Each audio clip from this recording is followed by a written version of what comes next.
Assalamualaikum warahmatullahi wabarakatuh. Waalaikumsalam warahmatullahi wabarakatuh. Waalaikumsalam warahmatullahi wabarakatuh. Sehat Mas Afan? Pak Zatur sehat ya? Alhamdulillah Pak, sehat. Joko.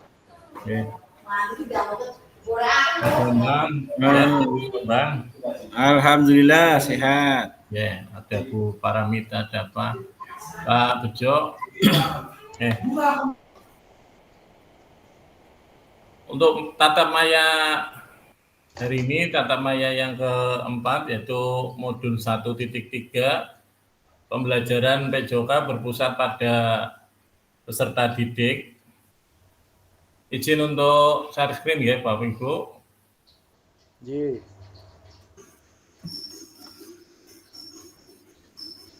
Oh ya, sebelum kita memulai kegiatan hari ini, kita berdoa dulu. Monggo yang mau memimpin doa, Pak Bambang. Bersedia Pak Bambang? Bapak Pak Wahidin. Monggo Pak Wahidin. Tuh, nyetrum.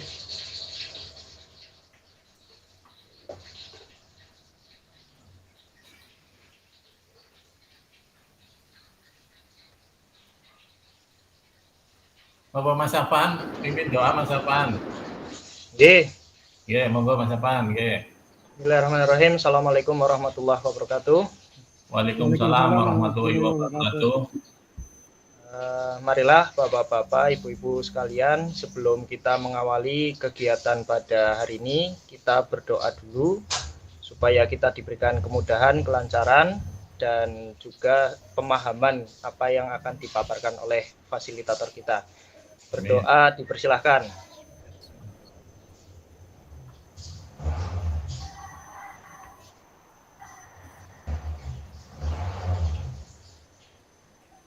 Selesai. Selanjutnya dikembalikan lagi kepada Pak Joko. Monggo. Oke, terima kasih Mas Afan yang telah bersedia untuk memimpin doa. Ya, sama Pak. Saya lanjutkan. Izin untuk share screen.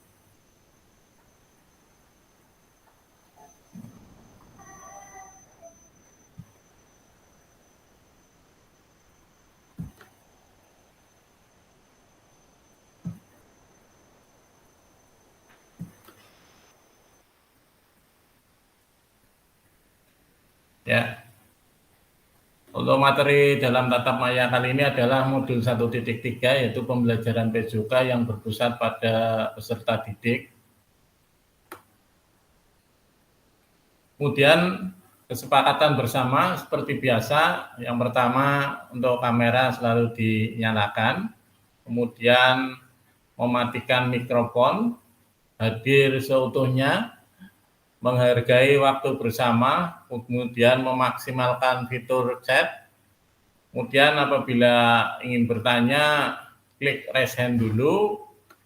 Gangguan teknis adalah hal yang wajar, karena ini tatap maya biasanya ada sinyal atau apa, itu merupakan hal yang wajar.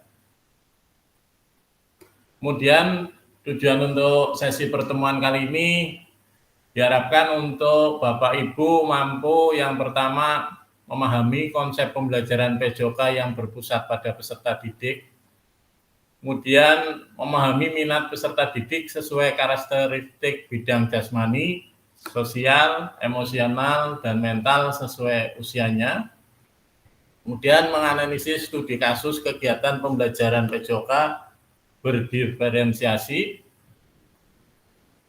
agenda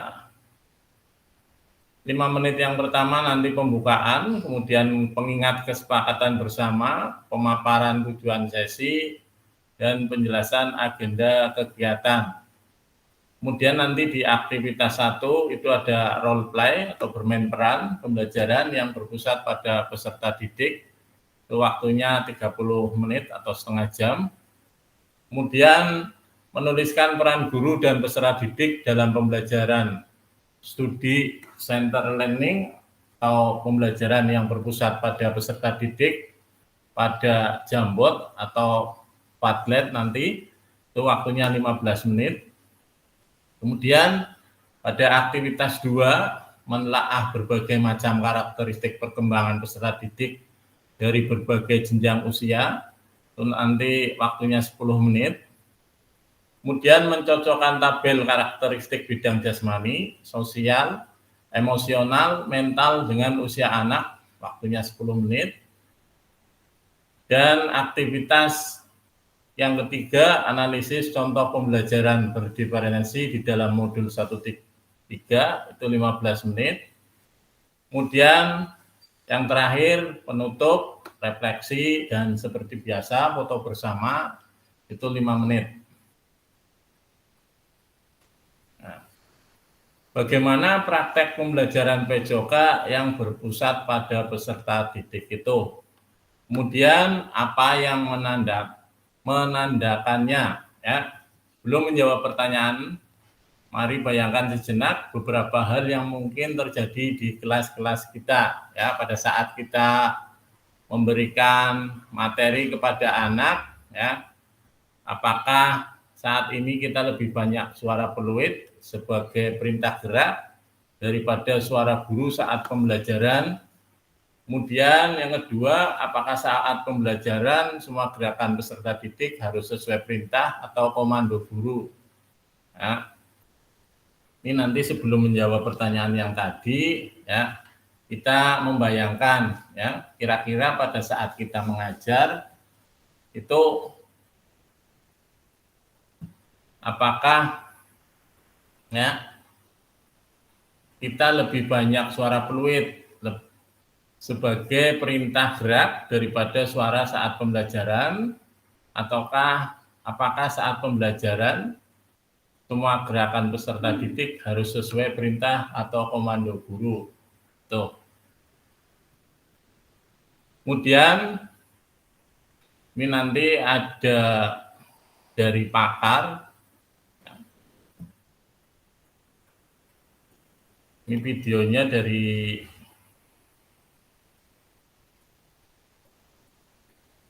ini kelihatan tidak, Bapak Ibu? And we know from all the research that when students are empowered to make decisions, they thrive. And thriving Belum means kelihatan, Pak. Belum kelihatan. they Bentar nanti. enjoy. Bentar, Pak. Dulu.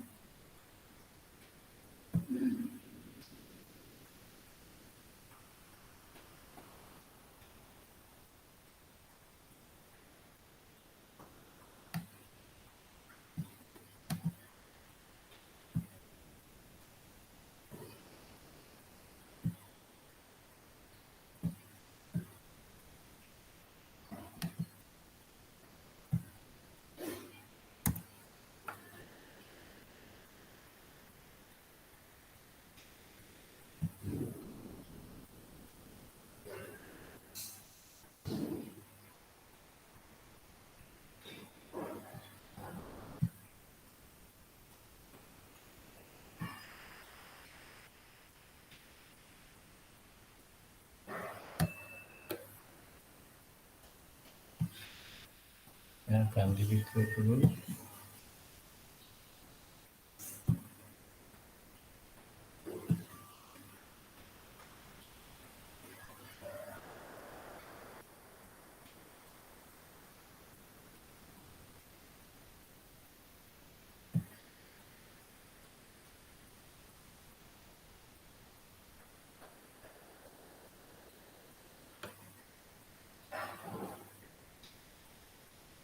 Videonya nggak kelihatan ya, Mas ya? Nggak terlihat, Nggak terlihat ya? Hanya suaranya saja. ya hanya terdengar suara, Pak.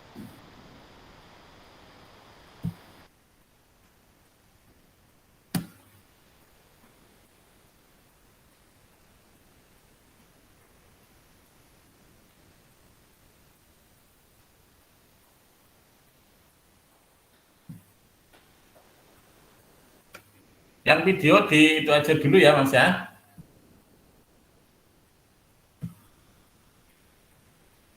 Dilanjut yang ini dulu dah, yang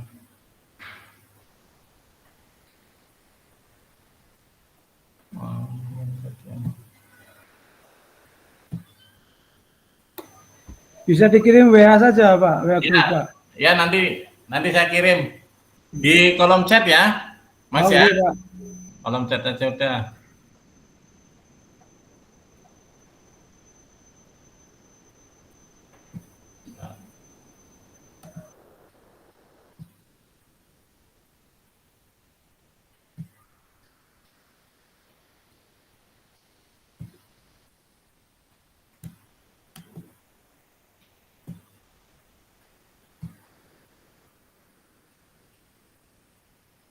Ya, udah saya kirim di kolom chat.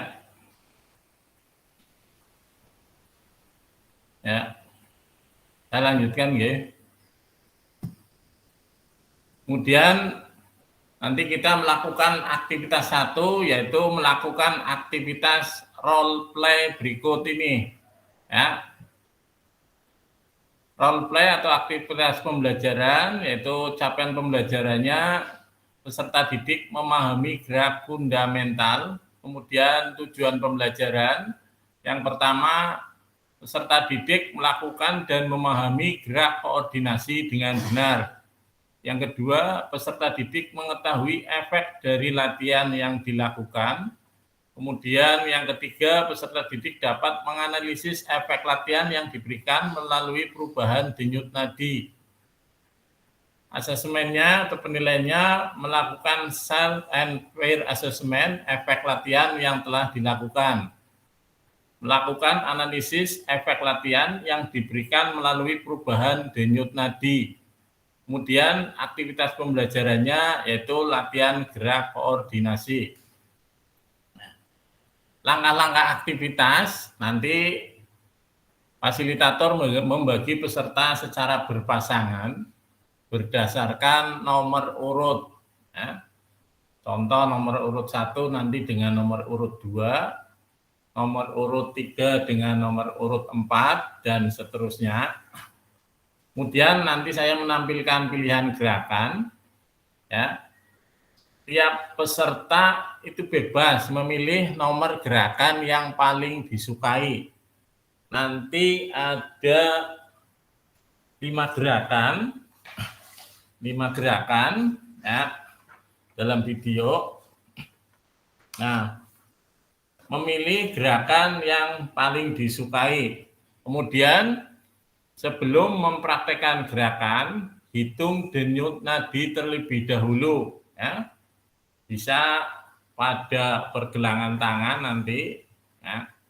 Kemudian bisa juga yang ada pada leher ya. Dalam waktu 10 detik, dalam kurung denyut nadi per menit adalah jumlah denyut nadi selama 10 detik, nanti perlu dikalikan dengan 6. Kemudian catatan pilihan gerakan denyut nadi awal di spreadsheet, nanti saya kirimkan. Yang sudah saya beri namanya saya ganti. Kemudian lakukan gerakan yang dipilih secara bergantian dengan pasangan. Saat satu mempraktekkan, yang lain mengamati dan memastikan gerakan pasangannya itu benar sesuai dengan contoh yang ada di video. Ya, berarti nanti satu melihat, satu mengobservasi ya. Yang diobservasi berarti pasangannya. Nanti karena ini ada 2 wanita, Bu Catur dengan Bu siapa? Maaf. Ya. Kemudian peserta yang mempraktekkan kemudian menghitung denyut nadi akhir dan menuliskannya di spreadsheet tadi. Kemudian peserta melakukan secara bergantian seperti yang dilakukan peserta sebelumnya. Ya, nanti peserta nomor 1 ya, melakukan gerakan, kemudian nomor 2 mengobservasi. Ya, nanti gantian peserta yang nomor 2 melakukan, nah peserta yang nomor 1 mengobservasi. Tuh. Sampai sini jelas Bapak Ibu? Jelas Pak. Yeah. Jelas. Ini tabel Self and Peer Assessment pembelajaran latihan gerak koordinasi ya. Nanti ada di spreadsheet-nya. Kemudian pilih nomor gerakan yang paling Bapak atau Ibu sukai, ya. Catat pilih gerakan Bapak atau Ibu. Yang pertama, gerakan kombinasi membungkuk dan menekuk. Kemudian jumping jack, ada lari di tempat. Kemudian gerakan silang tangan menyentuh jari kaki. Kemudian ada loncat di tempat. Ya. Ini nanti videonya seperti ini. Ya. Ini video.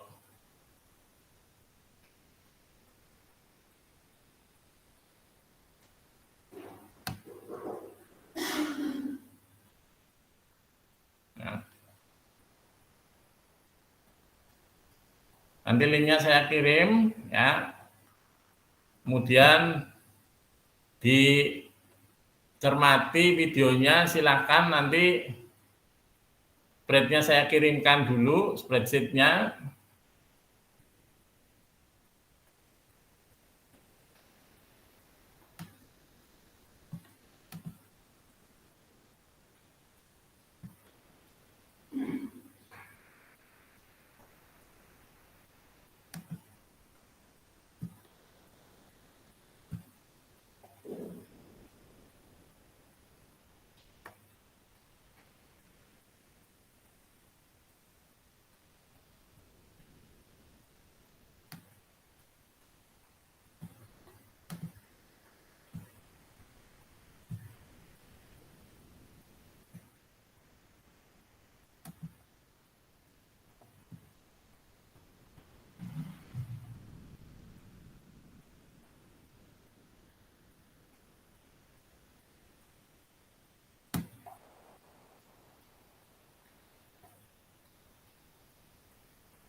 Ini nanti berarti Pak Wahidin dengan Mas Afan Gifari, kemudian Pak Tegar dengan Pak Nur Aji Santoso, Pak Imam dengan Pak Sudrajat, Mas Diman dengan Mas Novan Ade, kemudian Pak Sigit dengan Pak Bambang, Pak Sukas dengan Pak Bejo, nanti Bu Paramita dengan Bu Catur.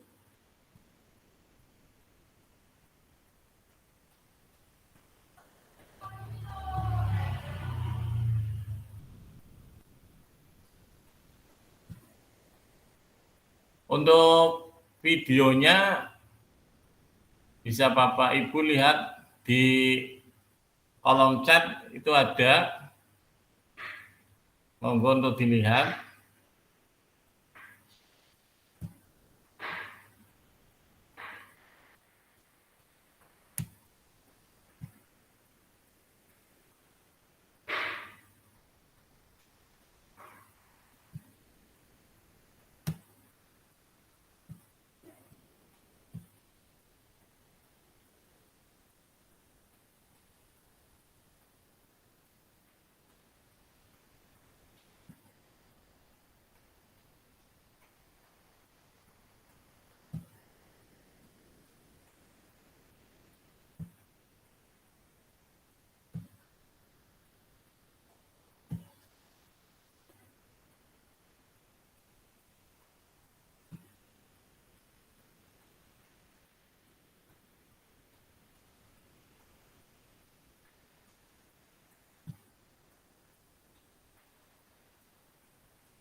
Monggo Bapak Ibu untuk melakukan gerakan, nanti bergantian, yang satu melakukan gerakan, kemudian yang satunya lagi untuk mengobservasi.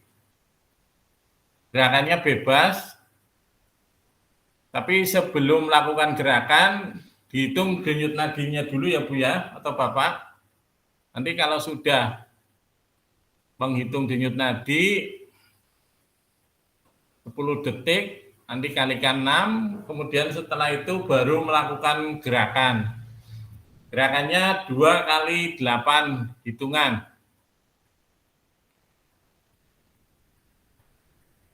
Kemudian setelah itu nanti dihitung denyut nadinya lagi. Tuh.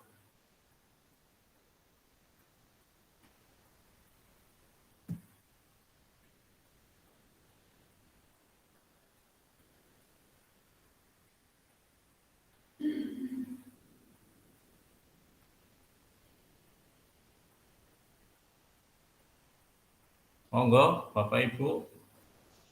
Yo, Pak Wahidin. Yo, dipilih yang mana Pak Wahidin sama Mas Afwan? Ya, siap. Saya pilih nomor 1, Pak. Monggo, nggih. Nah, gerakan jongkok sama membungkuk. Ya. Saya tadi sama siapa ya? Pak Bambang sama Pak Sigit, Pak Bambang. Bangkit, sedikit. Nanti. Pak Sigitnya ada nggak Pak Bambang? Nggak ada, Pak. Nggak ada. Ya monggo. Kalau Pak Dimas ya? Di mana? Pak Dimas taruh panopan. Iya bebas sudah ya. Sama Pak Sukas atau Pak Bejo ada sama Dimas. Pak Sukas, nggih. Panopan beda ada ya, Panopan ya. Pak Dimas Sama ya? Mas Dimas, monggo Mas Dimas. Sama Pak Bambang. Pak Sukas, gerakannya apa Pak Sukas?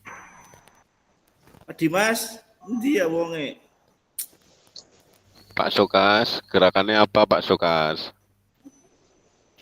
Halo Pak Sukas. Lari di tempat, Pak. Aja lari di Yuk, tempat Pak. kok. Sendiri-sendiri Silang. dulu ya, Pak. Sing silang Oh, tangan saya Pak Sukas. Mbak Paraminta, nggih. Kakinya lagi sakit, Pak. Gimana, Pak? Nggak apa-apa. Asam urat itu, Pak. Nggak bisa jalan. Bungkuk, Pak. Kesleo, Pak. Kesleo. Membungkuk dan menekuk ya. Kesleo. Pak Sukas. Pak Sukas monitor. Itu penghitungan denyut nadi awal gimana, Pak? Tadi sih Gimana? 10 detik kali 6. Hitungan denyut nadi awal. Dihitung selama Dihitung 10 dulu detik. nanti 10 detik kali 6. Nggih. 12 kali 6. Berarti 60 Hasilnya detik ya, Pak? 10 detik, nanti hasilnya dikalikan 6. Oh, gitu. Iya, iya. Nggih. Monggo Bu Catur kali Mbak Paramita, nanti Pak Wahidin sama Sendiri-sendiri dulu berarti ini, Pak. gimana? Melakukan sendiri-sendiri dulu. Iya, melakukan sendiri.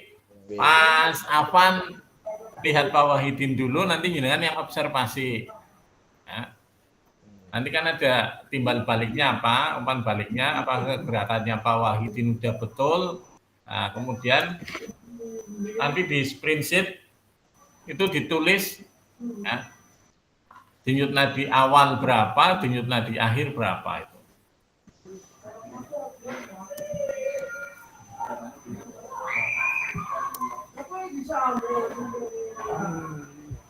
Halo, Pak Dimas. Gimana kan, Anda? Iya, Pak.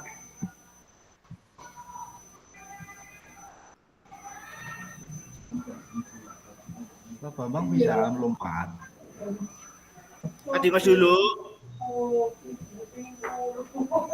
Pak Sukas, Pak Sukas. Pak Sukas lah ke Pak Fasil. Masuk kas.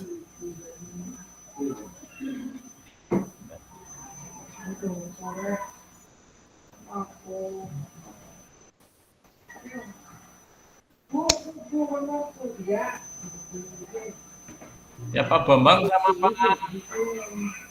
Pak Bejo coba dah, Pak Bambang sama Pak Bejo. Nah. Pak Bejo ngitung denyut nadi dulu sebelum itu, Iya. Pak Bejo. Sebelum Yang kegiatan. yang melakukan gerakan jenengan dulu Pak Bambang. Ya, boleh. Jenengan dulu yang melakukan gerakan apa? Ya. Bebas, terserah. Jenengan kan sudah ngitung denyut nadi itu. Oh. Ya. Hitung yang itu dulu, Pak, sebelum aktivitas. Ya siap. Nanti kalau mau melakukan dihitung dulu.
Jadi kegiatannya berapa itu ya Pak? Gimana Mas? 2 kali 8 hitungan Mas.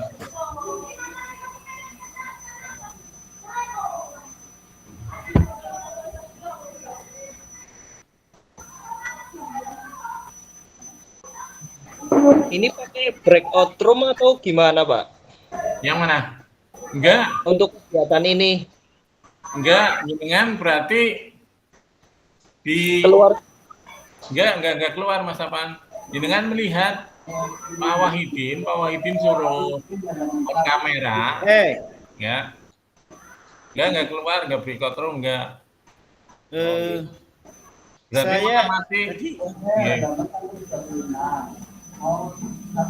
Jenengan di tempat agak mundur lagi biar Pak Wahidin bisa melihat gerakan jenengan. Ya. Pak Wakidin dulu, Pak. Saya yang mengawati. Ya, berarti Pak Wahidin, tolong jauh Pak Wahidin mundur lagi, ya.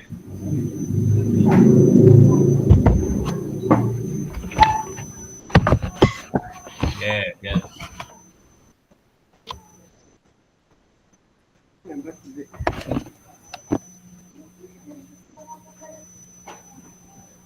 Kelihatan Mas Apan? Kelihatan setengah badan, Pak. Setengah badan, aduh. Pak Bujo? Ya siap. Siap.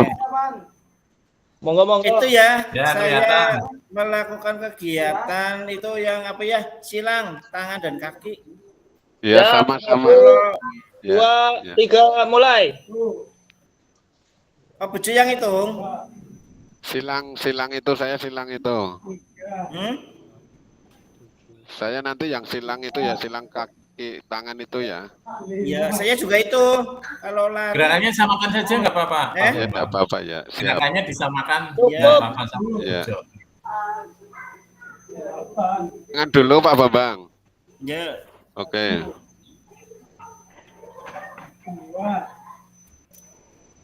saya kakinya bisa. 4, 5, 6. Cukup apa, Pak? Suwe nemen dani Pak Wakidin. 8. Cukup Mas Apan? Cukup. Iya, 2 kali 8 hitungan. Ya. Oke, Pak. Selanjutnya bagaimana, Pak? Sudah? Kita sudah melakukan gerakan, sudah saya amati. Ya Sekarang siap. Ya. Pak Wahidin tadi kan yang melakukan gerakan. Pak Wahidin Ji. ukur denyut nadi lagi, Pak. Setelah Oke, melakukan siap. gerakan diukur lagi. Oke. Mas Apan mengisi umpan balik yang ada di spreadsheet tadi. Spreadsheet-nya di mana ya, Pak? Tadi di kolom chat ada, nanti saya tampilkan lagi. Onje. Bentar. Sempat kepencet keluar, Pak. Mau pencet. Oh iya. Bentar. Ya. Sudah Pak Bejo? Ya, jelas. Dan ditunjuknya. Tunjuknya dihitung nggak Pak Bambang? Asam uratnya dhuwur Pak Bambang. Jelas Pak Bambang kelihatan. Sleo tuh murah-murah.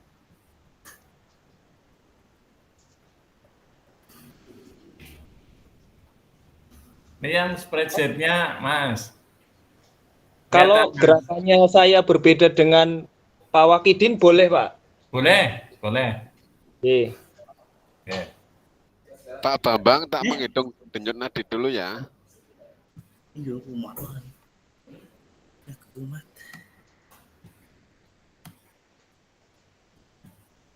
Sudah dihitung Pak Wakidin?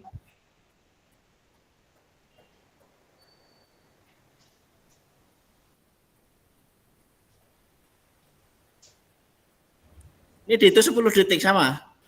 Iya, 10 detik Kertas. terus hasilnya dikali 6.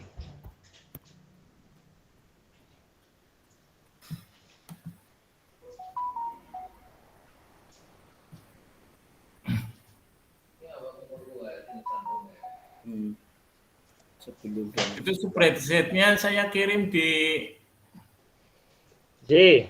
ya grup ya, Mas, ya. J.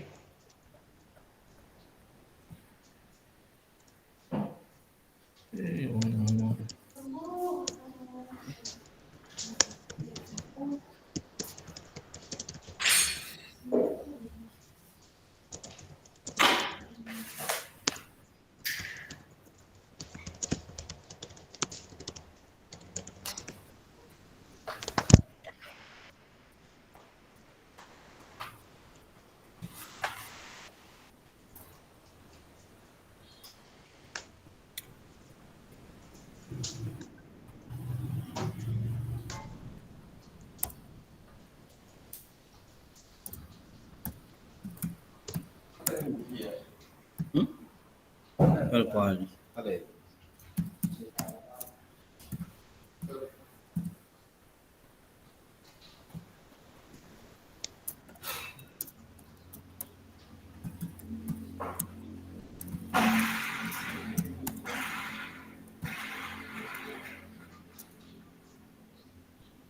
Gerakan 1 namanya apa ya Pak? Tadi Pak? Gerakan 1 tadi, gerakan kombinasi membungkuk dan menekuk. Membungkuk dan menekuk. Iya. Ya.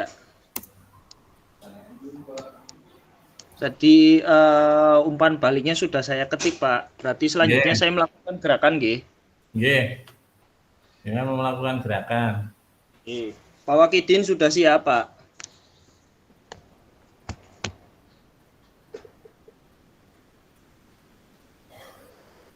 Mikrofon Pak, mikrofonnya.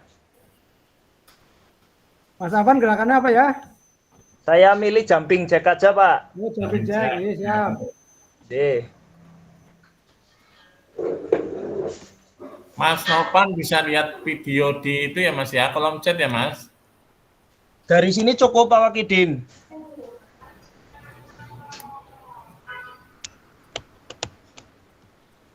Cukup Pak.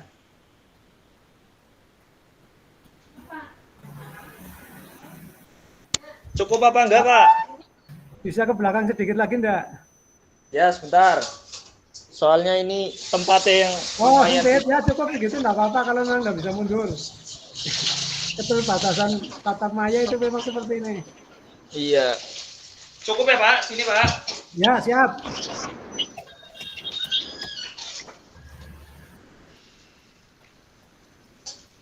Tuh, 2, 3, 4, 5, 6, 7, 8. 1, 2, 3, 4, 5, 6, 7, 8. Selesai Pak. Iya, siap.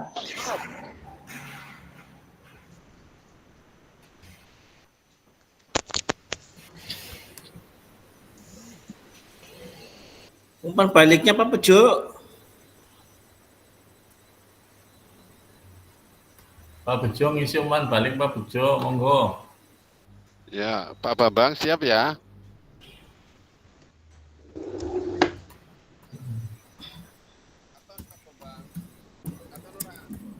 Bentar Pak.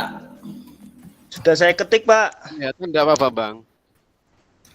Pak Bejo kameranya belum dibuka. Oh iya iya. Iya iya siap.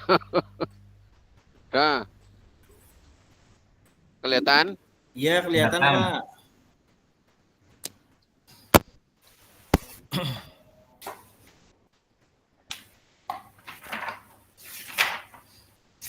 Ya ke bawah. Kelihatan. Ya kelihatan. Tapi nggak full Pak. Kakinya ya nggak apa-apa. 2, 3, 4, 5, 6, 7, 8, 1, 2, 3, 4, 5, 6, 7, 8. Cukup Pak.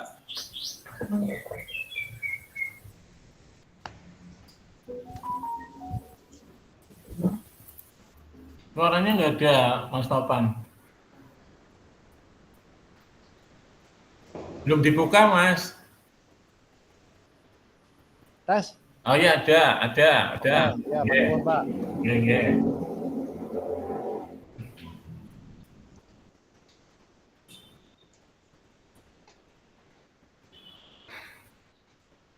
Umpan balik ke Pak Wahidin. Itu tadi gerakannya berapa ya Pak Bejo? 3, betul.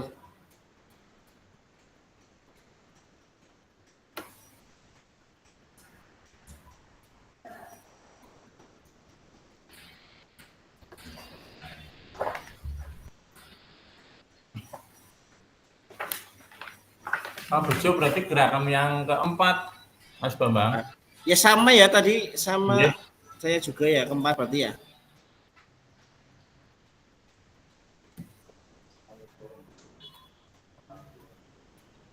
Yang gerakannya berarti diganti gerakan keempat ya Pak Bambang ya. Sudah saya ganti. Sudah. Itu Pak Joko berarti yang Manu Pak pertama duduk ngocek. dikalikan 6. 6 Apa ya. ya?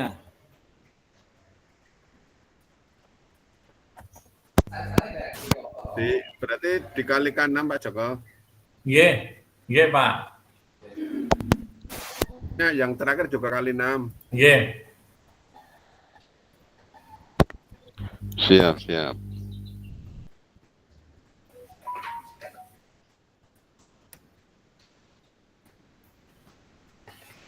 Ngisinya di mana ngisinya di? Spreadsheet Pak. Di Kolom chat, Pak. kolom chat, ya kolom chat Iya, belum chat, spreadnya dibuka. yang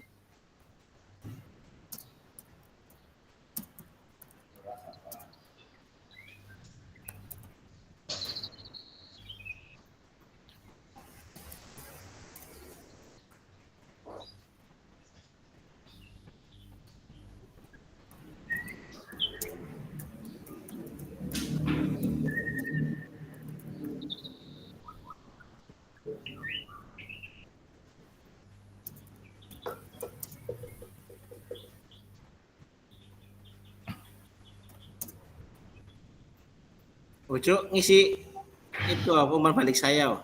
Ini lah saya lagi ngisi punya Pak Bejo. gimana? Pak Bejo ngisi umpan balik saya. Ini punya Pak Bejo. Punya Pak Bejo lagi tak isi. Ya, bentar. Ya. Sudah bisa bukanya ya Pak Bejo ya? Yang spreadsheet-nya sudah bisa dibuka ya? Yang spreadsheet. Udah, Oke. ya.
Stasia, Pak. Stasia. Ini kita sendiri lagi.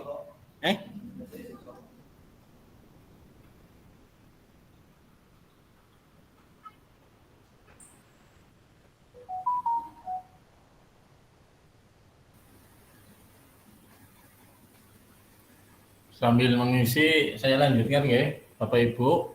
Ya, tadi sudah mengisi denyut nadi sebelum kita melakukan aktivitas, dan setelah kita melakukan aktivitas, kemudian pasangan jenengan juga sudah mengisi umpan balik. Kemudian kita mengukur denyut nadi itu memungkinkan kita untuk memantau detak jantung secara real time, yang memberikan wawasan penting tentang kesehatan jantung. Dengan mengukur denyut nadi, kita itu dapat mendeteksi secara dini perubahan yang signifikan yang dapat menunjukkan kondisi medis yang mendasarinya, seperti denyut jantung yang tidak teratur atau aritmia, kemudian ada bradikardia, denyut jantung lambat, kemudian ada takikardia atau denyut jantung cepat. Ya, selain itu juga dengan mengukur denyut nadi itu kita dapat membantu kita untuk memahami respon tubuh terhadap aktivitas fisik. Ya. Denyut nadi meningkat selama latihan karena tubuh kita itu membutuhkan lebih banyak oksigen. Dengan memantau perubahan denyut selama latihan, kita dapat menentukan intensitas latihan dan menyesuaikannya untuk mencapai hasil yang optimal. Ya. Tuh. Kemudian di sini ada faktor yang mempengaruhi denyut nadi.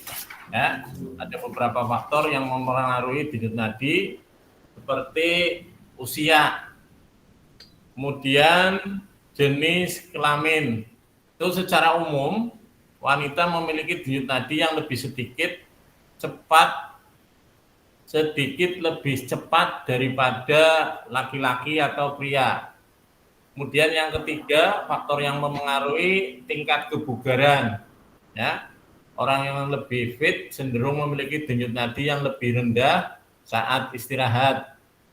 Kemudian yang keempat, faktornya keadaan emosional, stres, gembira, cemas, itu juga dapat meningkatkan denyut nadi. Yang kelima, suhu tubuh. Tubuh yang tinggi dapat meningkatkan denyut nadi, sedangkan suhu tubuh yang rendah dapat menurunkannya. Kemudian obat-obatan, ya. Obat-obatan itu juga ada beberapa obat-obatan yang mempengaruhi denyut nadi, seperti stimulan jantung atau beta blockade. Kemudian ada lagi keadaan medis, ya, beberapa kondisi medis seperti penyakit jantung itu juga dapat mempengaruhi denyut nadi. Ya. Kemudian kalau kita mengukur denyut nadi, ya, memiliki beberapa aplikasi yang berharga di lingkungan kita. Ora pas. Wis ki enggak.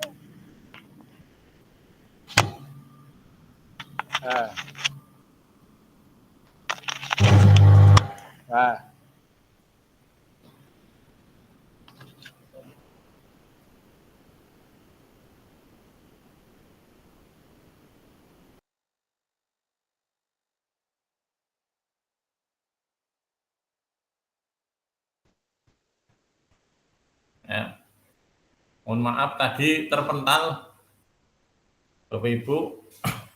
Ya. Sekarang lanjut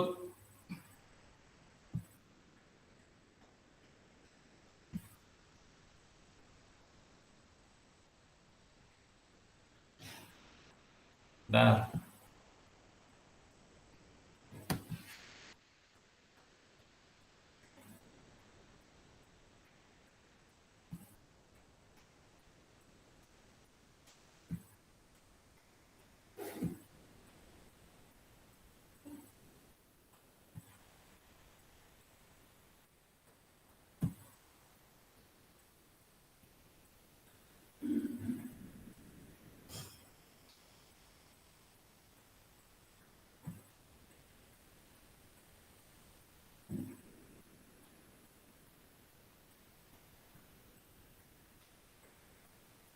ini sudah, yang ini sudah.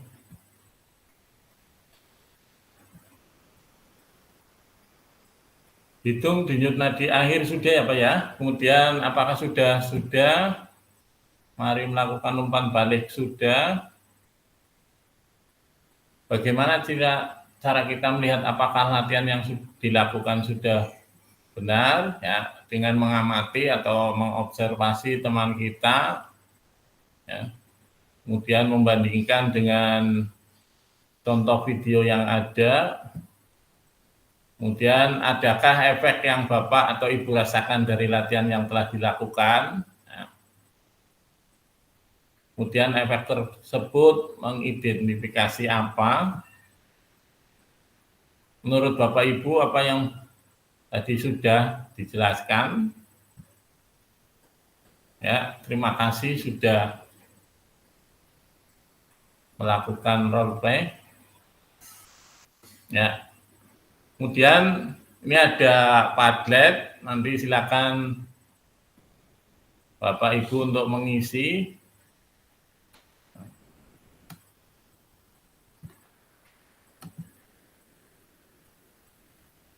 Saya kirim di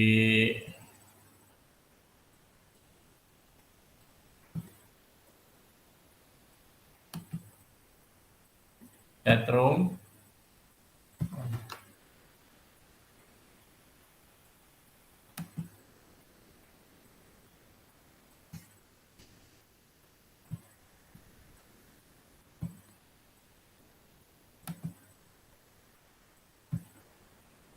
Monggo Bapak Ibu untuk mengisi Padlet yang ada di chatroom.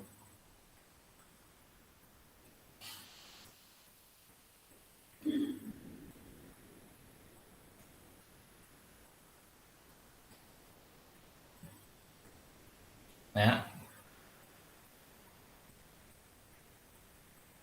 Ini nanti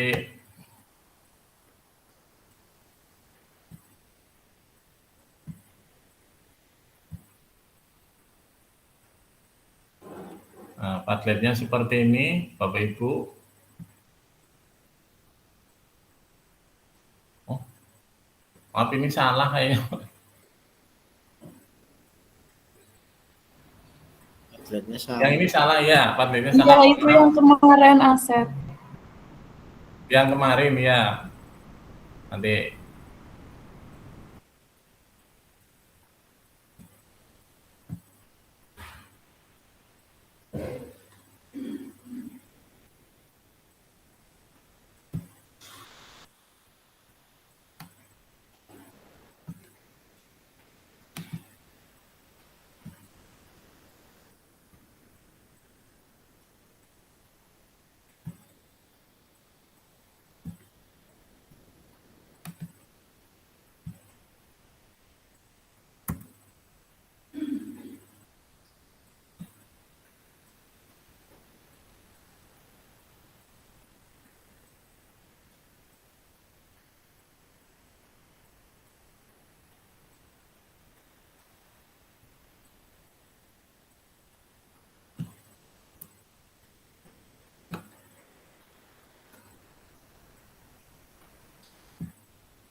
Ya, yang ini dilanjut saja Bapak Ibu.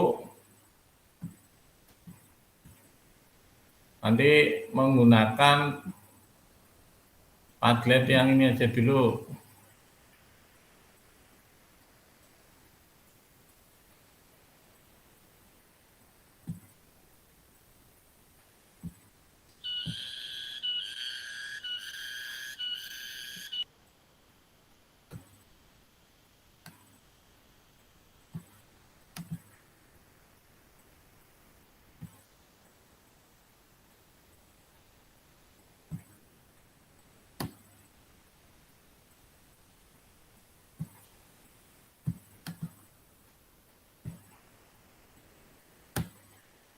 Oke, menggunakan Padlet yang di bawahnya nggih, Bapak Ibu. Yang di kolom chat monggo untuk diisi.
Ya, sambil mengisi saya lanjutkan dengan peran guru dan peserta didik dalam pembelajaran Student Center Learning SCL atau Punten pembelajaran Pak Joko. Nggih, pripun? Padlet yang tadi nggak bisa diklik ya? Nggak bisa. Nggak bisa. Buat ngisi nggak bisa.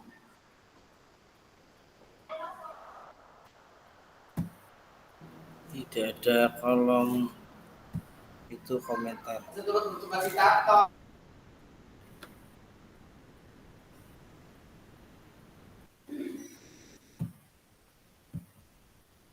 Nggak bisa diedit, Mas Catur.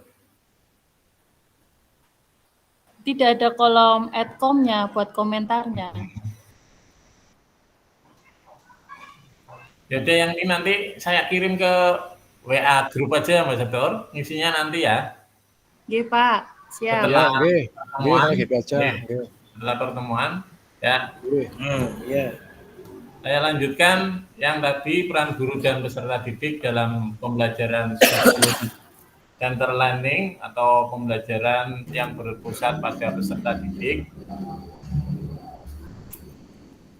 Student center learning atau pembelajaran yang berpusat pada peserta didik adalah pendekatan pembelajaran yang menempatkan peserta didik sebagai pusat proses belajar. Dalam student center learning, ini siswa berperan aktif, mengambil inisiatif, dan bertanggung jawab atas pembelajaran mereka sendiri. Kemudian, peran guru dan peserta didik dalam pembelajaran student center learning adalah peran guru di sini bertindak sebagai fasilitator dalam proses pembelajaran. Peran peserta didik di sini aktif dalam proses pembelajaran dengan memberikan gagasan, saran, dan kritik. Kemudian mengkaji kompetensi mata pelajaran yang harus dikuasai murid pada akhir pembelajaran. Berikutnya, peran peserta didik berpartisipasi dalam merumuskan, mengembangkan, dan memproses materi pembelajaran. Kemudian peran guru merancang strategi dan lingkungan pembelajaran yang dapat menyediakan beragam pengalaman belajar. Mengkaji kompetensi dan strategi pembelajaran yang ditawarkan oleh guru. Berikutnya peran guru membantu murid mengakses informasi, menata, dan memprosesnya untuk dimanfaatkan dalam memecahkan permasalahan hidup sehari-hari. Kemudian untuk peran peserta didik membuat rencana pembelajaran untuk mata pembelajaran yang diikutinya. Peran guru berikutnya adalah mengidentifikasi dan menentukan pola pemberian hasil belajar murid yang relevan dengan kompetensi yang akan diukur. Peran peserta didiknya di sini belajar secara aktif dalam kelompok maupun individual, yaitu dengan cara mendengar, membaca, menulis, diskusi, pemecahan masalah, serta terlibat dalam kegiatan berpikir tingkat tinggi seperti analisis, sintetis, dan evaluasi.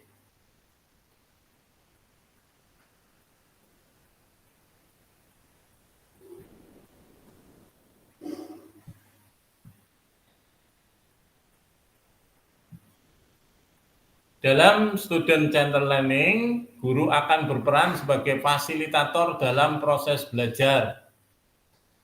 Kemudian peserta didik akan dilatih untuk memiliki tanggung jawab atas kegiatan belajarnya dengan panduan guru sebagai fasilitator agar materi, kegiatan, dan pengukuran pembelajaran masih dalam koridor capaian pembelajaran yang diharapkan. Dalam hal ini, guru dapat mendorong perkembangan peserta didik karena guru bukan satu-satunya sumber belajar.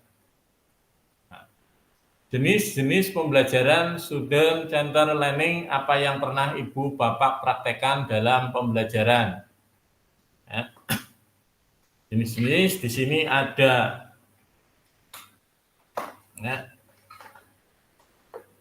ada small group discussion, kemudian ada role play and simulation, kemudian ada discovery learning, kemudian ada self-directed learning, ada cooperative learning, kemudian ada contextual learning, ada problem based learning, kemudian ada collaborative learning, dan ada project based learning.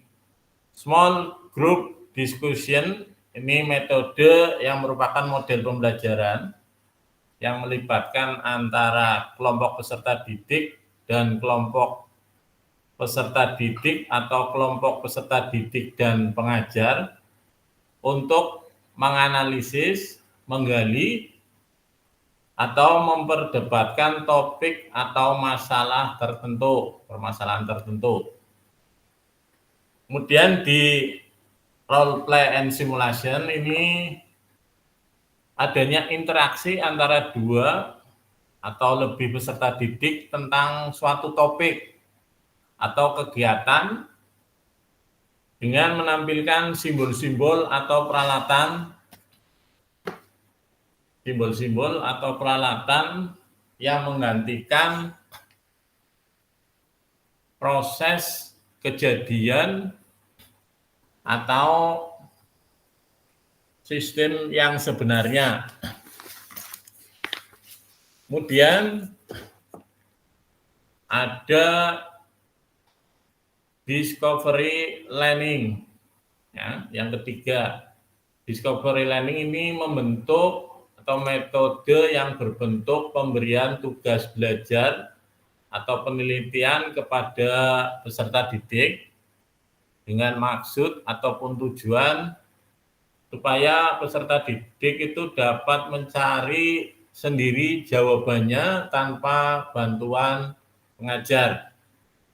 Kemudian ada self-directed learning, itu metode pemberian tugas belajar kepada peserta didik dan membebaskan peserta didik untuk bertanggung jawab terhadap pelajarannya, itu dengan atau tanpa bantuan orang lain. Ya. Ini ada beberapa aspek yang meliputi, diantaranya kesadaran, kemudian ada strategi belajar, kemudian kegiatan belajar, kemudian evaluasi, ya. Berikutnya keterampilan interpersonal, ya, keterampilan individu.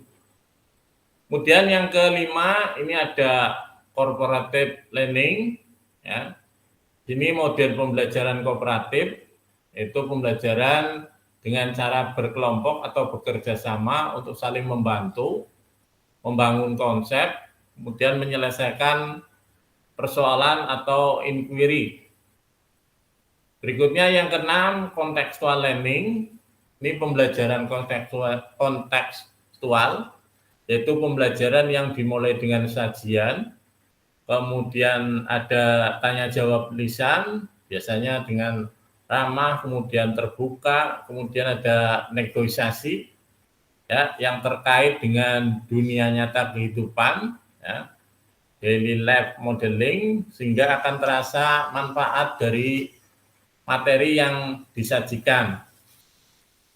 Kemudian yang ketujuh itu ada problem based learning, itu model pembelajaran yang melatih dan mengembangkan kemampuan fisik untuk menyelesaikan masalah yang berorientasi pada masalah otentik dari kehidupan aktual peserta didik.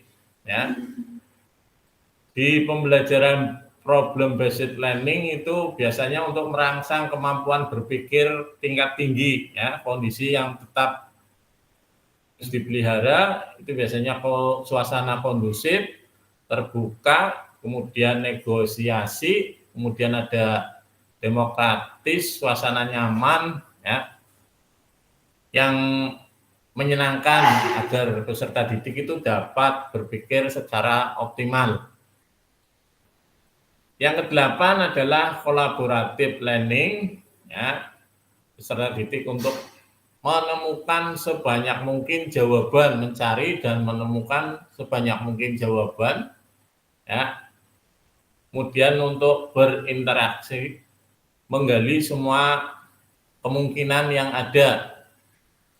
Kemudian yang ke-9, project based learning atau PJBL, itu metode pembelajaran yang memberikan tugas-tugas proyek yang harus diselesaikan oleh peserta didik dengan mencari sumber pustaka sendiri. Ya. Itu jenis-jenis pembelajaran student center learning. Ya, sekarang kita menginjak ke aktivitas yang kedua, yaitu karakteristik perkembangan peserta didik. Ya. Memahami karakteristik dan minat anak. Ya. Sini ada jasmani, ya. Kemudian sosial, jasmani, sosial, emosional, mental. Kemudian ada PAUD, kemudian SD, kemudian menengah, kemudian ada atas. Ya, cocokkan karakteristik berikutnya, manakah bidang dan usia yang sesuai. Ya. Karakteristik berjalan, berlari, merangkak, kemudian melompat, menendang, menarik, melempar, dan memukul bola. Ini bidang apa, Bapak Ibu? jasmani ya. Ini Pak. Kemudian Ini, nggih. untuk usianya berjalan, berlari, merangkak, memanjat.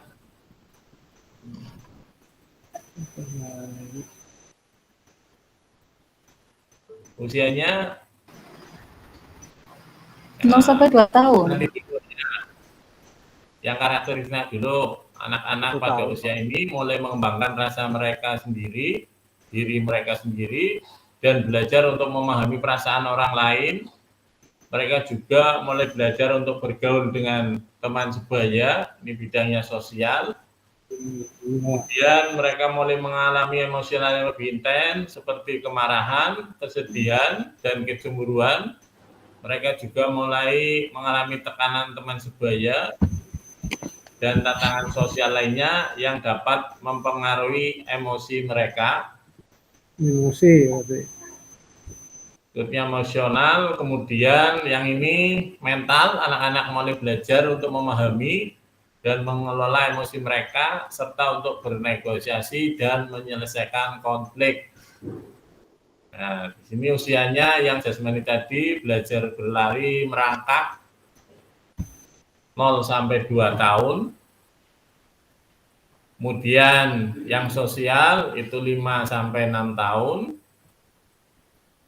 Emosional 6 sampai 12 tahun. Kemudian yang mental juga 6 sampai 12 tahun. Ya.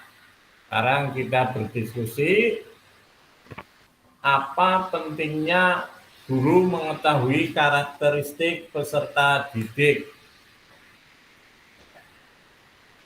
Silakan ditulis di kolom chat ya.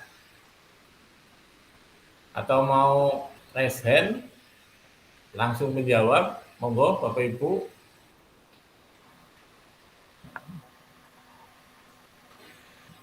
Ya. Apa pentingnya? Ya, Pak Wahidin, monggo Pak Wahidin. Ya, siap Pak. Suara saya sudah terdengar Pak. Terdengar Pak, terdengar jelas.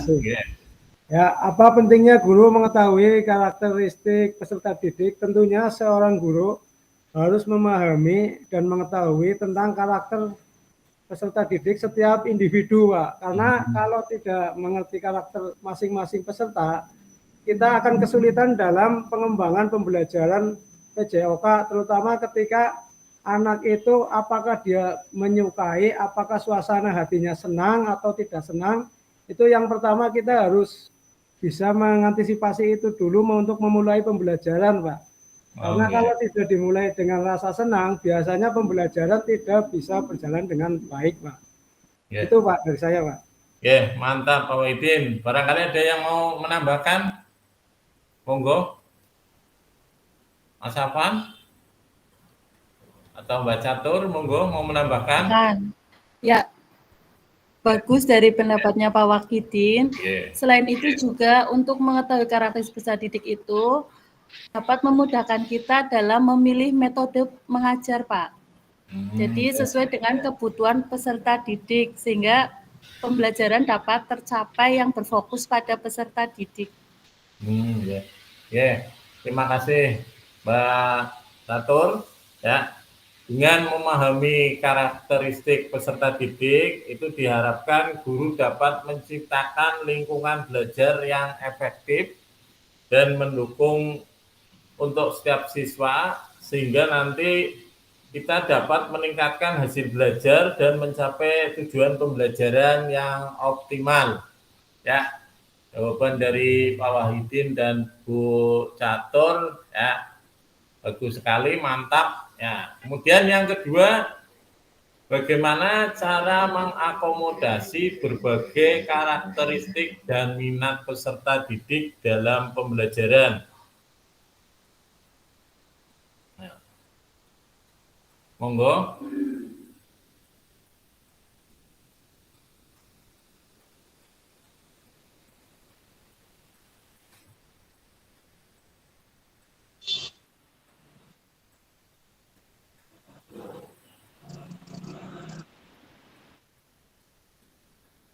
Monggo Mas Bangkit, monggo. Bagaimana cara mengakomodasi berbagai karakteristik dan minat peserta didik dalam pembelajaran? Ya. Di sini setiap peserta didik itu memiliki gaya belajar yang berbeda, ya. Ada yang lebih mudah belajar dengan visual, ada yang auditori, ada yang kinestetik, ya, atau kombinasi ketiga-tiganya. Ya.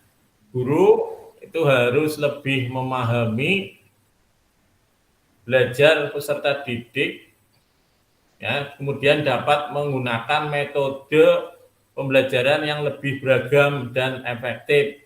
Misalnya untuk visual, ya, kita sebagai guru itu dapat menggunakan gambar atau diagram. Kemudian untuk auditori, ya, guru dapat menggunakan audio, diskusi, ataupun presentasi. Dan siswa kinestetik itu guru dapat menggunakan aktivitas fisik, permainan, atau simulasi. Tuh. Nah, sekarang pembelajaran yang ketiga yaitu pembelajaran diferensiasi dalam PJOK. Ya. Sekarang kita sering mendengar pembelajaran berdiferensiasi. Apa sih itu pembelajaran berdiferensiasi? Ya. Ada yang tahu pembelajaran berdiferensiasi itu apa?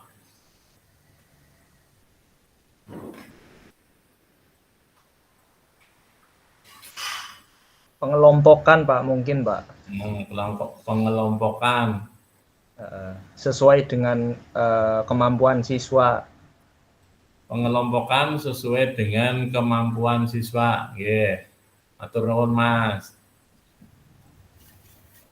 Saya Pak, barangkali bisa mencoba. Nggih, Mas Mas, monggo. Nggih.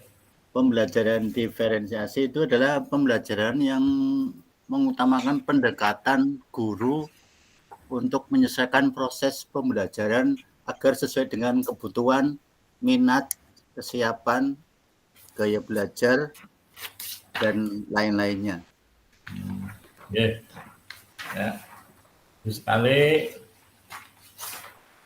yang dikatakan tadi Mas Apan sama Pak Sukas, ya, pembelajaran yang dikelompokkan sesuai dengan, ya, karakteristik tadi peserta didik, ya. Ada 3 pembelajaran diferensiasi, ya. Ada diferensiasi konten, kemudian ada diferensiasi proses, ya. Satunya lagi apa ya, Pak Sukas? Diferensiasi produk. Ya, ada 3. Ya. Yang pertama diferensiasi konten. Ya. Diferensiasi konten adalah apa yang kita ajarkan kepada peserta didik, ya, yang merupakan materi atau bahan ajar, ya, atau materi belajar, ya, dapat berupa pengetahuan, konsep, atau keterampilan yang harus dikuasai oleh peserta didik sesuai dengan standar kurikulum. Ya. Contoh penerapan diferensiasi konten, ya. Oh iya, maaf, diferensiasi konten itu merujuk pada satu tujuan pembelajaran, ya, tetap sama untuk semua peserta didik. Kemudian strategi pengorganisasian kontennya, kemudian format penyampaian konten. Contohnya berlari 1 km itu dapat dilakukan dengan sprint, lari estafet, atau halang rintang. Ya.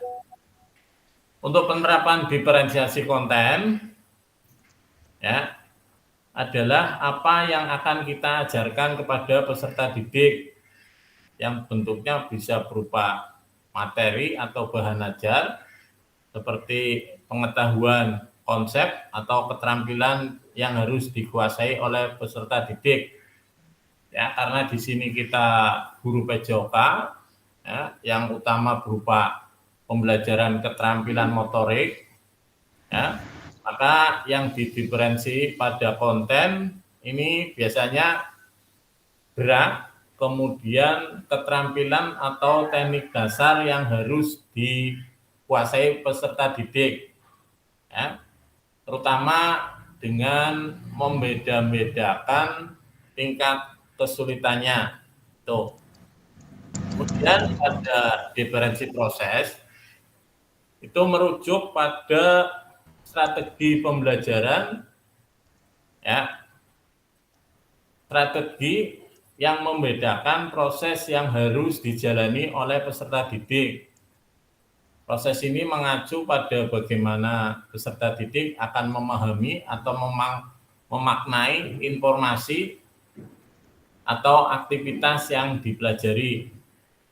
Ya, ketika guru telah memperhatikan kebutuhan belajar peserta didik, mungkin pertanyaan selanjutnya adalah bagaimana kebutuhan tersebut dapat dipenuhi, ya, proses seperti apa yang akan disiapkan untuk memastikan setiap peserta didik belajar, kemudian berapa banyak jumlah bantuan yang guru berikan kepada peserta didik, ya. Kemudian semua hal itu perlu pertimbangkan ketika merancang pembelajaran yang berpusat pada peserta didik. Ada lagi yang terakhir, contoh penerapan diferensi proses. Ya. Pada guru olahraga biasanya memilih gaya mengajar untuk mengajar gerak atau konten yang sudah ditentukan. Ya, guru dapat melakukannya dengan mengajar inklusi, ya. Bisa juga memilih gaya lain seperti latihan, periksa diri, kemudian berbalasan, bahkan gaya mengajar problem solving, di mana peserta didik bisa diatur dalam pos-pos yang berbeda. Ya. Di setiap pos nanti anak memilih tingkat keterampilan yang dipandangnya paling sesuai dengan tingkat kemampuan.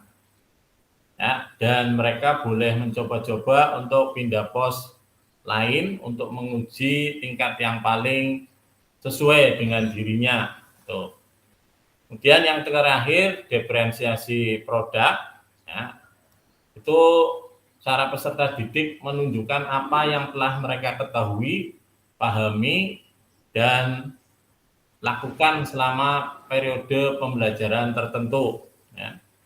Ini biasanya produk merupakan hasil pekerjaan, hasil belajar, kerja yang harus ditujukan oleh peserta didik kepada kita.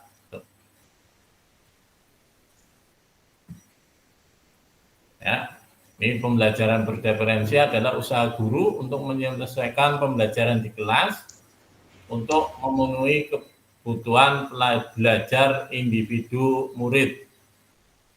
Ya. Ini tadi yang dijelaskan, ada diferensi konten. Ya, konten itu merujuk pada strategi membedakan pengorganisasian dan format penyampaian konten. Konten adalah materi pengetahuan, konsep, dan keterampilan yang perlu dipelajari peserta didik berdasarkan kurikulum. Ya, diferensi proses merujuk pada strategi membedakan proses yang harus dijalani oleh peserta didik yang dapat memungkinkan mereka untuk berlatih dan memahami isi konten. Kemudian ada diferensi produk, ya, merujuk pada strategi membedakan produk hasil belajar murid, hasil latihan, dan penerapan dan pengembangan apa yang mereka telah pelajari.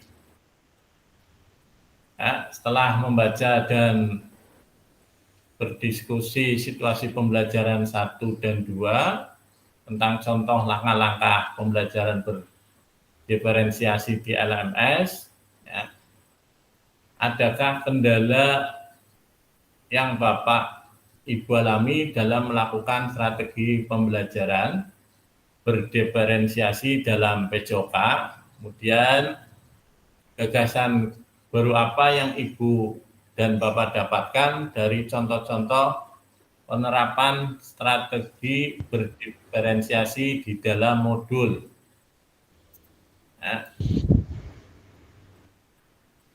Nanti setelah sesi ini unggah hasil refleksi modul 1.3 di LMS. Kemudian gunakan pertanyaan refleksi untuk menulis refleksi Anda. Berarti ini nanti refleksinya ditulis di LMS.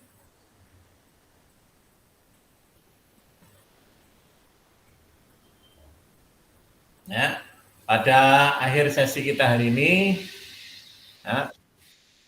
Bapak atau Ibu memahami konsep pembelajaran PJOK yang berpusat pada peserta didik. Kemudian yang kedua, memahami minat peserta didik sesuai karakteristik bidang jasmani, sosial, emosional, dan mental sesuai usianya. Dan menganalisis studi kasus kegiatan pembelajaran PJOK berdiferensiasi.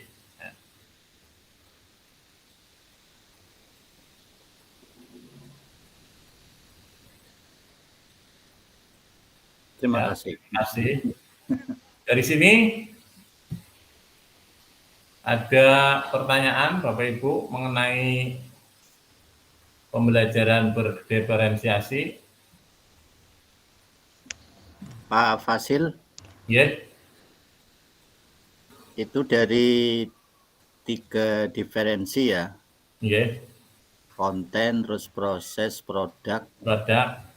Apakah untuk PJOK itu lingkungan atau ya lingkungan itu bisa dijadikan diferensi dalam pembelajaran PJOK?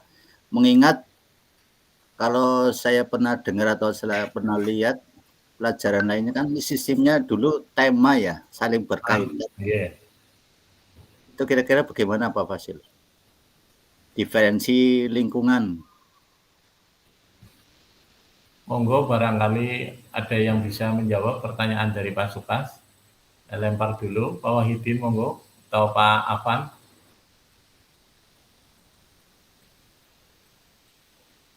Monggo Pak Wahidin. Ini kemungkinan juga kan menyangkut keselamatan atau kenyamanan, misalnya lingkungan yang bagaimana yang mendukung pembelajaran PJOK, misalnya supaya bisa konsentrasi, bisa melakukan secara dinamis dan sebagainya. Monggo Pak Wahidin.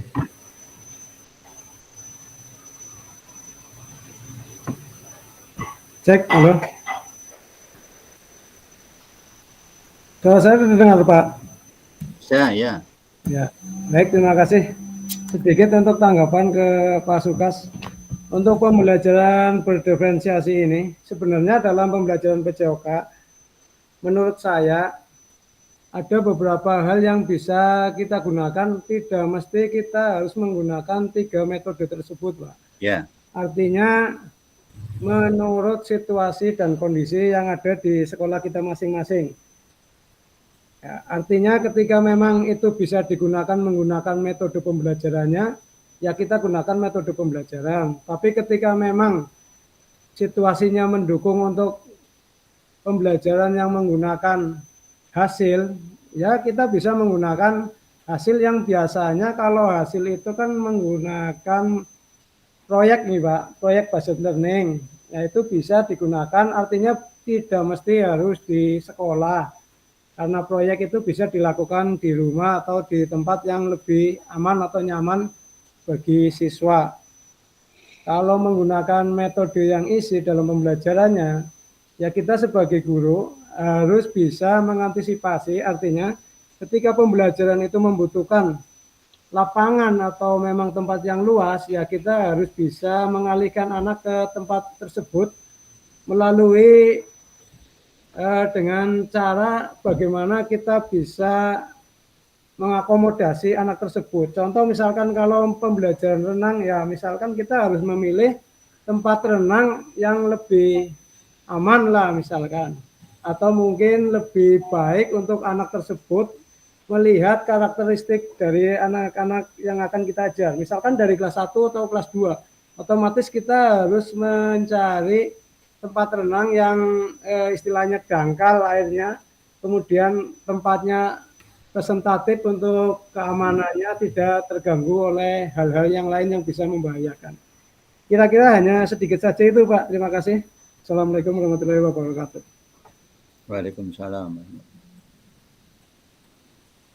Ya, terima kasih Pak Wahidin ya, atas jawaban dari Pak Sukas. Dan saya menambahi ya, memang untuk pembelajaran berdiferensiasi itu menurut saya baru ya Pak Sukas ya. Bukan baru lagi. Masih hangat ya. Ngerti. Kalau memang ya, lingkungan, kita butuh lingkungan yang nyaman ya, mengapa kita tidak menerapkan dalam pembelajaran berdiferensiasi. Kemudian ya, menurut saya ada beberapa ciri ya, sebuah pembelajaran yang sudah menggunakan metode berdiferensiasi. Menurut saya yang pertama adanya fleksibilitas Pak ya, melibatkan fleksibilitas dalam mengajar dan menilai ya. Guru di sini sudah mampu menyesuaikan metode pengajaran baik materi dan penilaian itu sesuai dengan kebutuhan dan kemampuan siswa Pak ya.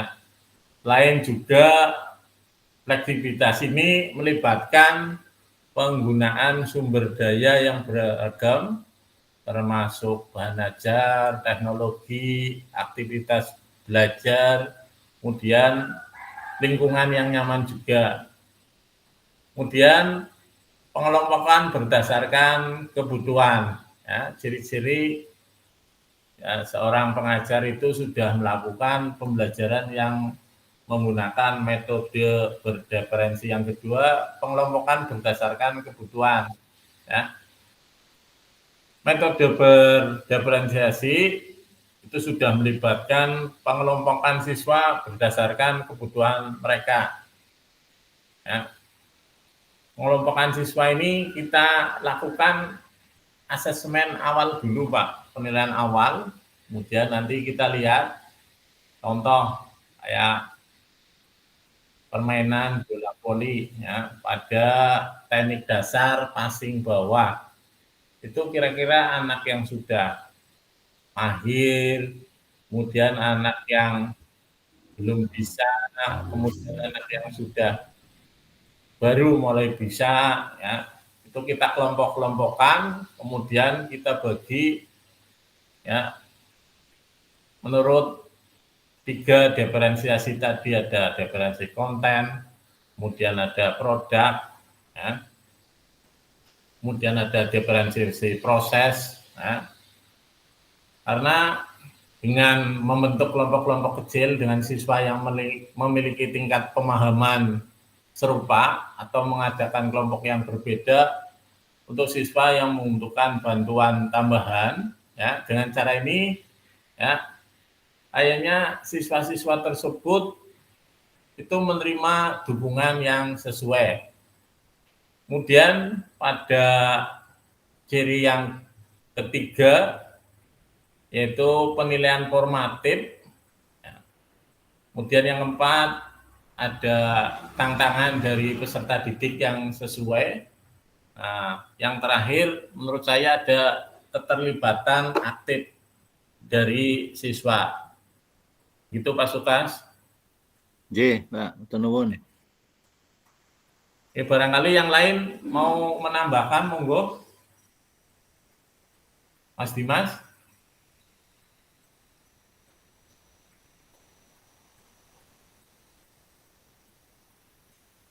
Monggo Mas Dimas.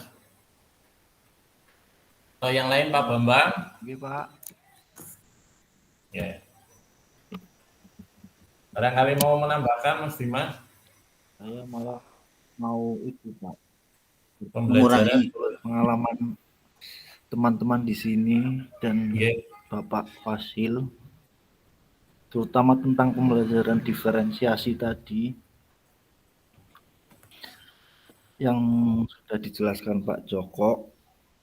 Itu tadi menjelaskan bahwa dikelompokkan ya Pak. Iya, dikelompokkan menurut ya, kebutuhan siswa ya Pak. Oke, berarti tujuan di modul ajarnya pun beragam ya Pak. Kita buatnya. Karena ada pengelompokan yang capaiannya mungkin peserta didik dapat melakukan passing bawah selama 10 kali dengan baik benar atau gimana. Terus untuk capaian yang medium itu kategorinya berbeda lagi. Yeah. Terus untuk kategori yang mungkin baru pernah lihat bola voli bahkan ya, itu juga beda lagi ya Pak ya berarti ya Pak. Yeah. Itu maksudnya nanti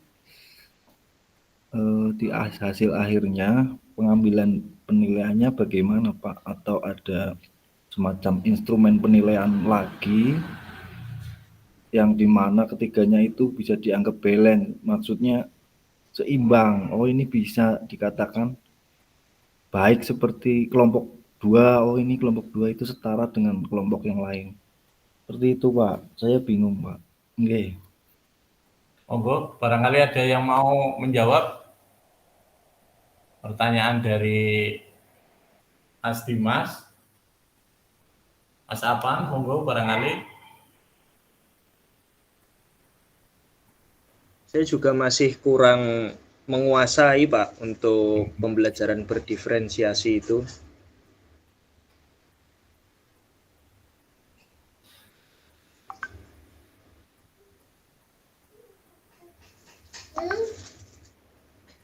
Ya. Terus terang bagi saya sendiri Mas Dimas ini baru bagi saya untuk pembelajaran berdiferensiasi ya. Kemudian untuk penilaiannya ya pada saat penilaian formatif itu saya menggunakan penilaian formatif yang secara terus-menerus sehingga secara aktif saya memantau kemajuan siswa. Kemudian ada umpan balik atau feedback yang tepat waktu. Dan saya sendiri mengubah strategi pengajaran apabila nantinya diperlukan. Ya. Dengan penilaian formatif ini, saya harap siswa dapat melihat di mana mereka berada, kemudian mengidentifikasi kekuatan dan kelemahan mereka, kemudian dapat mengembangkan strategi belajar yang efektif. Itu Mas Dimas. Mohon maaf barangkali jawabannya kurang. Barangkali ada yang mau menambahkan, monggo. Kita di sini juga Nun Sewu masih belajar Mas Dimas.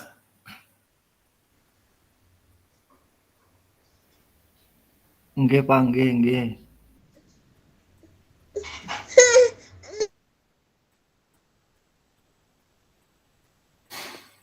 Cukup? Ya nanti untuk Padletnya saya kirim yang tadi.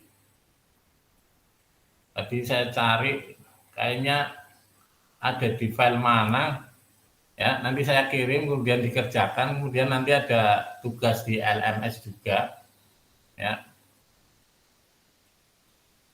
Ya, demikian tatap maya kali ini. Sekarang sesi foto bersama nggih, Bapak Ibu. Monggo untuk on kamera. Wis ngantuk. Monggo Pak Sukas, on kamera Pak Sukas, nggih. Monggo Mas Tegar. Mau gaya seperti apa, Bu Catur? Monggo Bu Catur, mau gaya seperti apa? Monggo Bu Catur, gaya renang apa gaya apa? Gaya bebas Bu Catur. Gaya dada Pak. Oh, Dedo Sukas. Jawan is punggung bae lah. Noval bagaimana Noval? Bebas. Aku mau nakas suara. Yang mau foto siapa? Biasanya Mas Dimas ah. Mas Dimas, monggo Mas Dimas. Cek Mas Dimas. Mas Dimas, monggo. Mas Dimas gaya rock and roll. Bagus kameranya Pak Novan itu. Oh, dompleng tetangga. Iya, kue teman sejawat sih ya. Ya lo kan dibati. Monggo Mas Dimas, foto. Iya Pak. Gayanya kayak gini? Gayanya bebas Pak. Ya, gini sudah. Yo semuanya. Tutupan rayo Pak. Tutupan wajah kalau. Oh, monggo Mas Sukas, nggih kata sama Mas Sukas. Monggo, nggih. Satu. Ya semangat bisa yo. Ayo gini lagi. Ayo gini ya. Oh, nggih. Ya, satu, dua, empat. Ya. Ya, Pak. Kali lagi Mas Dimas, yang seperti ini. Apa itu? Oh, tunjuk seri. Oh yang bentar Pak. Berpikir. Ini laptopnya tetap ini.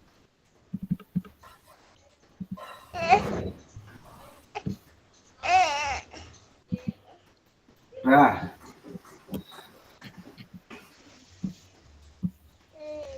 Wes Mas Dimas.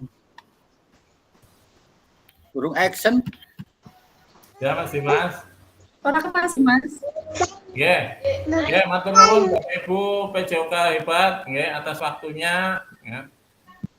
Mohon maaf barangkali pada kali ini banyak tutur kata yang kurang berkenan, banyak jawaban yang tidak berkenan. Saya mohon maaf. Saya akhiri. Wabillahi taufiq wal hidayah. Wassalamualaikum warahmatullahi wabarakatuh. Waalaikumsalam warahmatullahi. Izin lagi Bapak Ibu.